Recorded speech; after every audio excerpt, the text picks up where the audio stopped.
Good morning student. Chemistry की online class में आपका स्वागत है। आज हम पढ़ेंगे SN1 और SN2 अभिक्रिया। SN1 और SN2 अभिक्रियाओं को समझने से पहले हमें नाभिक स्नेही प्रतिस्थापन अभिक्रियाओं को समझना होगा। और प्रतिस्थापन अभिक्रिया को समझने के लिए हमें हेलो एल्केन में कार्बन हेलोजन बंध की प्रकृति को समझना होगा। तो पहले हम हेलो एल्केन में कार्बन हेलोजन बंध की प्रकृति को समझते हैं। ये हेलो एल्केन का एक उदाहरण है। ये एक एल्केन की चेन है, इसमें 3 कार्बन है और एक हेलोजन है, इसलिए हम इसे कहेंगे हेलो, और 3 कार्बन वाली चेन को प्रोपेन, हेलो प्रोपेन। अब हमने नीचे ग्राफिकल स्ट्रक्चर बनाया जिसमें हमने इन तीनों कार्बन को शो करा, 1 2 3।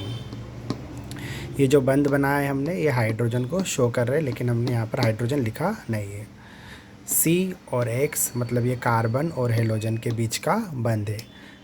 हम जानते हैं कार्बनिक यौगिक में सहसंयोजी बंध पाए जाते हैं, तो ये कार्बन ये वाला और ये बंध ये हेलोजन। अगर इनके बीच में सहसंयोजी बंध है तो कार्बन और हेलोजन के बीच में सहसंयोजी बंध पाया जाता है।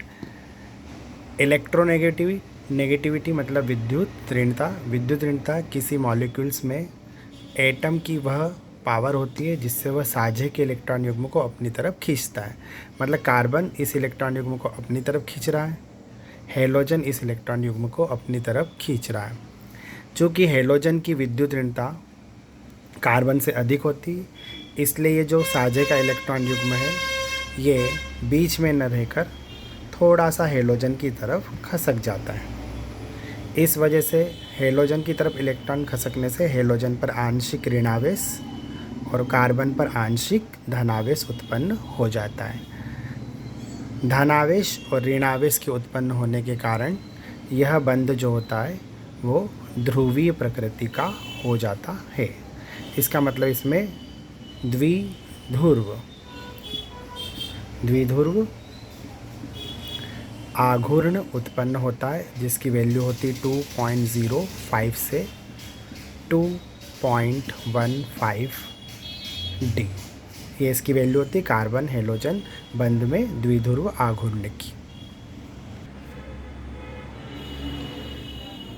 हेलो एल्केन में कार्बन और हेलोजन के मध्य बंध में ध्रुवीय प्रकृति होने के कारण कार्बन पर जो आंशिक धनावेश है, इस वजह से दूसरे न्यूक्लियोफिलिक अभिकर्मक NU नेगेटिव न्यूक्लियोफिलिक अभिकर्मक ऋणात्मक होते हैं और वो कार्बन के धनात्मक आवेश की तरफ आकर्षित होकर उस पर आक्रमण करते हैं और हेलोजन को हटाकर यहाँ पर उसकी जगह खुद जुड़ना चाहते हैं।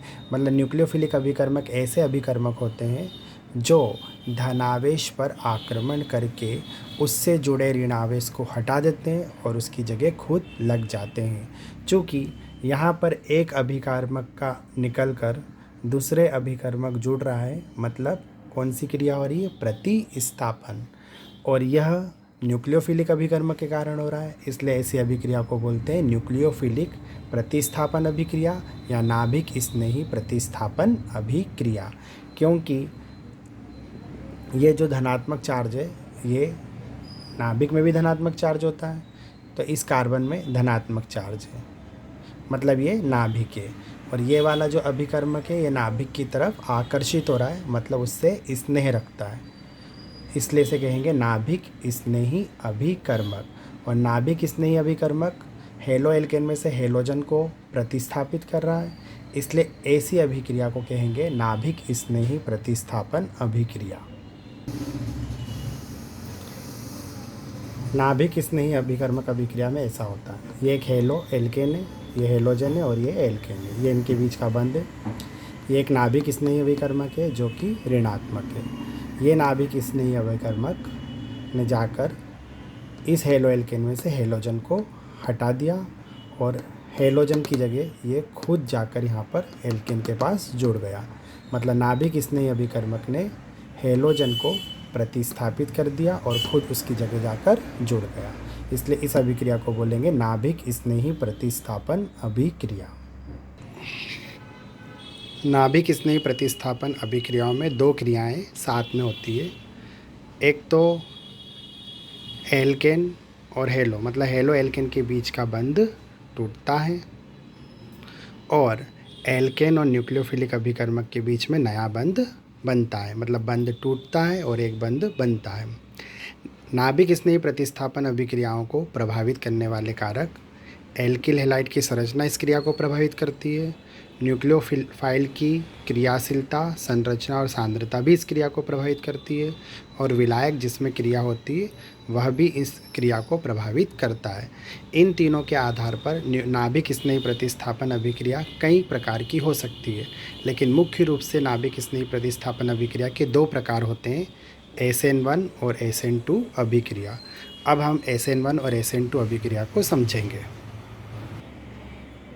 सबसे पहले हम SN1 अभिक्रिया को समझते हैं। यहाँ पे हमने न्यूक्लियोफिलिक अभिकर्मक के रूप में OH नेगेटिव का उपयोग किया है। ये एक हेलो एल्केन है। सबसे पहले हेलो एल्केन का बंध टूटता है जिससे कार्बोधनायन का निर्माण होता है। कार्बोधनायन का मतलब होता है कार्बन के ऊपर पॉजिटिव, कार्बोधनायन को कार्बोकेटायन भी कहा जाता है। और X बनता है नेगेटिव। ये मध्यवर्ती होते हैं, मतलब कार्बोकेटायन जो बना है वो मध्यवर्ती बना है।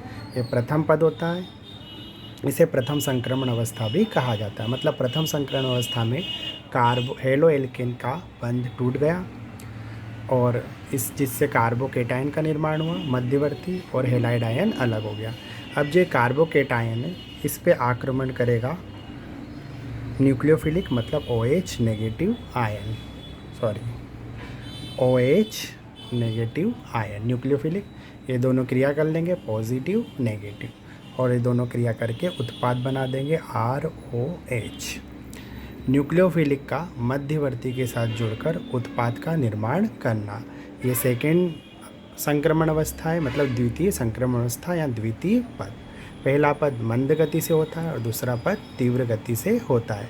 यह अभिक्रिया दो पदों में होती है, लेकिन इस अभिक्रिया की जो दर होती है वो केवल हेलो एल्केन की सांद्रता पर निर्भर करती है, OH नेगेटिव की सांद्रता पर निर्भर नहीं करती है। मतलब इस अभिक्रिया की दर एक अणु की सांद्रता पर निर्भर करती है, इसलिए इसे एकाणुक अभिक्रिया भी कहा जाता है। इसीलिए इसका नाम बना है SN1 अभिक्रिया। अब हम समझते हैं SN2 अभिक्रिया। SN2 अभिक्रिया एक ही पद में होती है। इसमें दोनों क्रियाएं साथ साथ में चलती है, मतलब RX बंध का वियोजन और R और OH बंध का निर्माण। इससे हमें एक संक्रमण अवस्था मिलती है, ये जिसे आप देख सकते हैं। R और X का बंध जो है वो टूट रहा है, उसी दौरान उसी समय OH और R मतलब न्यूक्लियोफिलिक और एल्केन के बीच का बंध क्या हो रहा है, बनना शुरू भी हो गया है। मतलब ये इसकी क्या है, संक्रमण अवस्था है। धीरे धीरे क्या होता है, संक्रमण अवस्था का निर्माण होता है और फिर अचानक ही तीव्र गति से OH R के साथ जुड़ जाता है और X जो हेलोजन जो होता है वो बाहर निकल जाता है।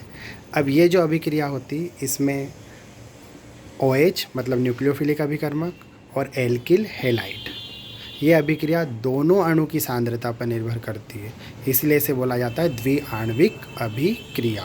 और ये अभिक्रिया एक ही पद में हो जाती है। ये जो संक्रमण अवस्था है इसमें दो क्रियाएं साथ साथ में चल रही है, RX बंध का टूटना और R और OH के बीच का बंध का बनना।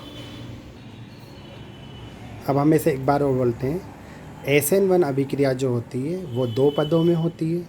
सबसे पहले हेलो एल्केन का बीच का बंध प्रथम पद मंद गति से होता है, हेलो एल्केन के बीच का बंध टूट जाता है जिससे कार्बोकेटायन का निर्माण होता है।